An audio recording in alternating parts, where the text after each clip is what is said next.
Hello, Culture Matters podcast. Today, we're back with another culture topic. If you follow me on Instagram, Jay Doran underscore the culture man uh, on a consistent basis. There's short videos around business, culture, life, etc. And I want to unpack in this culture topic one of the topics, which was stay in your lane, the power of knowing your role and tackling it right. Tackling it right. The purpose is to go deeper versus a 1 to 2, 3 minute conversation. How can we unpack this idea together, staying in your lane and the power of knowing your role and tackling it right. So first, I want to bring up a difficulty in scale, which it's like a damned if you do, damned if you don't. Damned if you don't delegate, damned if you do delegate too far. Businesses often are like, you know, it's you hear this resounding conversation around you have to delegate, you have to delegate, you have to delegate. Oftentimes, people delegate to the point where they don't know what to do with themselves, and in the over indulgence of delegation, actually undermines responsibility of the leader, of the positional leader, which undermines the values of the organization because the subordinate that now is in that position of responsibility has no one to look to for guidance, has no one to look to for not the guidance that you might think of, like, oh, but we're having conversations, we're talking, I'm quote unquote holding them accountable. Well, what does that actually mean to hold someone accountable? Well, holding accountability is going to be telling the truth. It's going to be saying what you see. It's also going to land at a deeper level based on the listening relationship of the authority and the subordinate. But here's a key variable that undermines authorities subordinate relationships, which is the person in authority. If they are not working on their next thing, if their next job description isn't clear, if their next sacrifice of time and space isn't clear, sows the seeds of disengagement of the subordinate, where the weakest kind of bow out unknowingly and the strongest build resentments. Ultimately, the easiest way to say it is, okay, if you want to stay in your lane, the power of knowing your role and tackling it right. If we're talking about delegation, we don't want to delegate to the point where we're disengaged. We also don't want to over attach ourselves to a role so that we're in the way of the person that we may have hired or we need to hire to do that role. And there's a constant conflict between delegation and the obfuscation of responsibility that I think needs to be addressed more. It's like, think of our solar system. We have the sun, and Earth has the precondition of life because it's not too far, not too close. Mars is too close, so it's too hot. And think of the farthest, I mean, Pluto used to be that, but now it's apparently a moon. Let's just say Pluto is far away and it's too cold. So we have one is the quote unquote micromanager. Maybe this is someone that's staying in their lane, the power of knowing your role and tackling it right. Maybe going too overly controlling of that lane to the point where the organization is stunted because uh, it's time for that person to go up in the hierarchy of responsibility and move out of the way for someone to move up in the organization, whether they're already in the organization, they're going to be hired through the organization. So that's one way of how leadership undermines an organization. It's stagnant in the sense that we're not going to grow beyond this point because we need more people. The other side of that coin is overly delegating to the point of obfuscating responsibility of the person that's then delegated, where they're not working nearly as hard as they once did, and everybody knows it. We all have to be working on something for our values to be challenged and the people to be inspired. What does that mean? What is that inspired? They're in spirit. They're acting out the values as it relates to the customers and what they feel and sense and see from those higher in the hierarchy, those above them on the pecking order, increases or decreases the buy-in of what the company is about. Like makes those words of, those mantras of the company saying, we believe in this and we believe in that, and we're going here and we're doing this. When the more that that's spoken in the absence of the values being lived at by those speaking it higher in the hierarchy, the less the people believe that it's nothing just words. It's like, oh, you just want us to do it. You don't really believe that because we don't see your actions congruent with your speech. It's just so important because we can undermine an organization's culture and productivity and profit and innovation and market penetration and success for everybody by being overly micromanaging of the people. But we can also be just the same disengaged with the best intentions, just not knowing what next we have to do. What is our role next? So and people take advantage of this, and can the higher that one is in the hierarchy, the less they actually have to have their values tested when times are good, because the customers aren't calling them with issues. They're calling somebody else. The people aren't saying anything because they're afraid.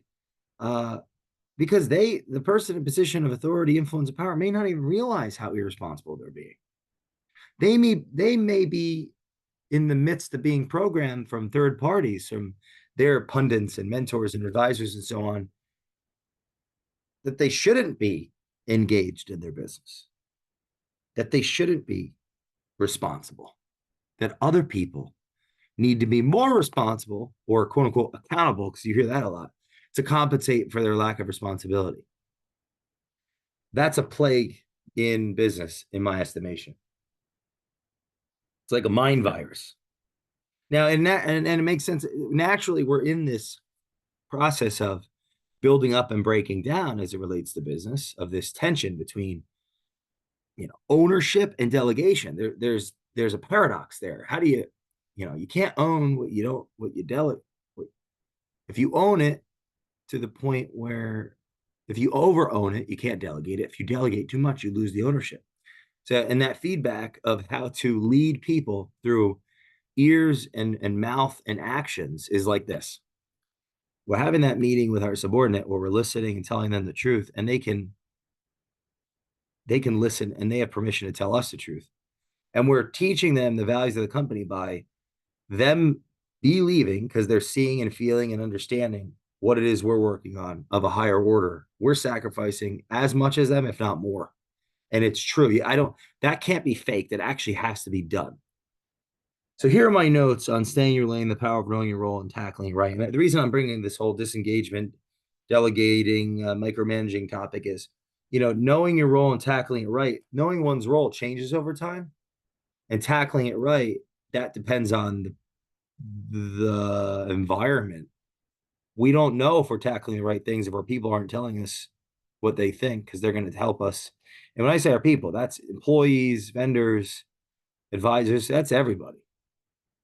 So there is a friction in delegation, because it's like, if I'm delegating it out, I'm not showing. I mean, there's a thing, is like the type of leader that's willing to get in the trenches and show one how to do it. They can't do that all the time, because at some point the child has to be able to be a parent themselves. But there's other ways to model those values just by literally having something else to do that other people know what it is, why it's being done, and how it's being done, and they believe that one is actually doing it. And when one is not working that hard, or less hard than their people, the people know it. The person knows it. And I think there's a connection psychologically with defensive leadership and not knowing what the heck one is doing, and not doing it. Like person in a position of authority is going to be more defensive relative to how, or proportional to how sacrificial they actually are, how invested they actually are, how much skin in the game they actually have, how confident they actually feel they are, how confident their confidence is going to come out of that competence self-awareness, transparency, vulnerability, and the excitement that they have of what they're working on, what they're getting done. It's going to just create excitement in an organization. Disengaged leadership can't do that.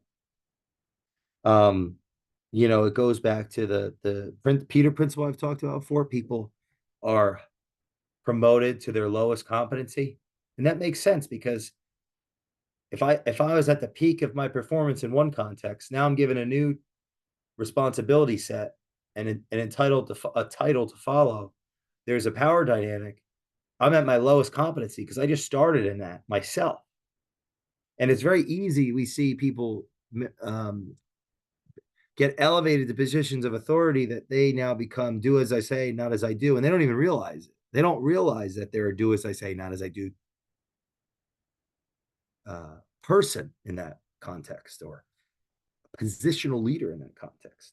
This is where bureaucracy manifests and political agendas. And so delegation equals purgatory without intervention. Intervention in the sense, if I'm delegating responsibility and I'm just holding someone accountable, I'm talking. There's a personal responsibility aspect that's going to create more trust and make me less defensive as a leader when I know what I also have to do. That's with some form of labor, intellectual property. And a simple example of that would be if I delegate a task out that I was doing on operational side because no one else could do it. And I don't go back to sales. If I started at sales and then I ended up having to do fulfillment, and now I've got someone doing fulfillment, I better get back to sales bigger than ever because now I have fulfillment. I shouldn't just rest on my laurels with fulfillment because things seem to be good. Let me go take a couple of vacations now because I have people doing the work for me. If I do that for too long, I've replaced myself, quote unquote. Now I can chill on a beach and have a passive thing. No, business is not passive, it's active. That is a lie. Capital is passive in the sense if it's other people are managing it for someone. But business is active, active, active, active. There's passive. Business is not passive. People. It's a people thing. You know, as long as people are alive and they're working for and with the person in power, nobody wants to work for a tyrant. It's not passive. It's active as hell. Capital's passive, which creates all sorts of cultural conflicts. Business is active. Capital is passive. Business is active. And, you wouldn't want to work for you. That's what you have to, now you're on an island. The company's running itself for you. You wouldn't want to work for you. Have some self-awareness. The people are not going to want to work for you. They're eventually going to rise up and destroy you. And you're going to see it in your bottom line. You're going to see it. There's going to be a coup d'etat. That's where people close, they rise up and they, killed Caesar because he was acting like a king. Don't act like a king. Too many kings and queens in this business world because people are giving them partial information. So responsibility is modeled and accountability is given or taken, given in speech, taken with actions. For people to feel that I'm making an argument that for those in an organization to feel like they can tell the truth, they've got to trust the organization. They can't be afraid of the consequences greater than, like, the consequences can't create a greater fear than the absence of truth, because then people won't tell the truth, and then those higher in the pecking order won't be able to make the best decisions. And so they basically creating an environment where people are afraid to tell the truth undermines the responsibility of those in power that are ultimately accountable to the results, and it destroys everything. Responsibility is modeled in behavior. Stay in your lane. The power of knowing your role and tackling it right is understanding the difference between responsibility and accountability, which, if you don't, by the time you listen to all these culture topics, I apologize. I got to be a better teacher, and you got to listen and take notes and keep listening. There's a friction in delegation and ownership that always has to be unraveled. It's like a knot. And yeah, we rise, we get promoted to our lowest competency. So that's where continued education comes in. That's where having a culture of people being able to tell the truth comes in. That's where sacrifice and live acting the values out versus posturing and promoting them so other people have to work harder to compensate for the lack of work that's happening with those that actually benefit most from the organization.